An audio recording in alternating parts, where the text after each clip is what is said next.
Here are some steps for digital detox. Now, in case you're wondering what that means, it means a period of time where someone chooses to refrain from electronic devices like TVs, computers, laptops, tablets, smartphones, and the likes.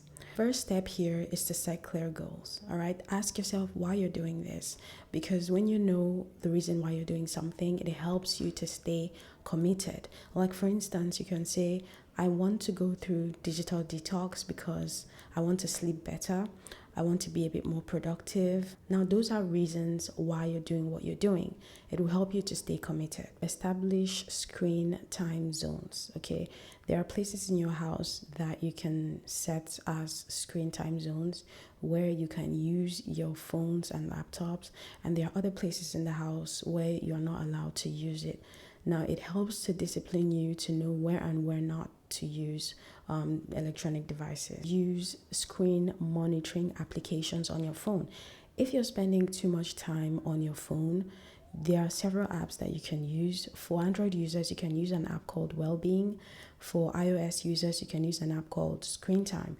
It essentially helps you to know how long you're spending on your phone or your devices, and helps you to cut down those hours to something that is a bit more reasonable. Schedule offline activities. If you have activities that you need to do offline, like visitations, exercises, family games, or anything like that that you can do with someone else physically, it's very, very helpful.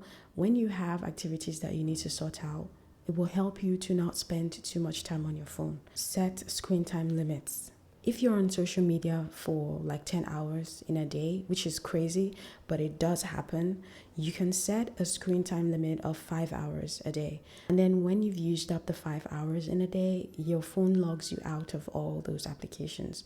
So you essentially only have 5 hours in a day to use social media and any other activity on your phone. So it helps to trim down the amount of time you spend on your phone, essentially. Take frequent breaks. Okay, there's a principle called the 20-20-20 rule. Now, what that rule does, this really works for people who work in offices that spend so much time sitting down to stare at their screens, for work. If you're working for several hours, it is really, really exhausting sitting down and staring at the monitor. So this rule essentially states that every 20 minutes, you should look away and look as far as 20 feet for about 20 seconds. It helps to reduce the mental pressure that you're currently going through, and it's just for 20 seconds. It's a very useful technique to have under your belt.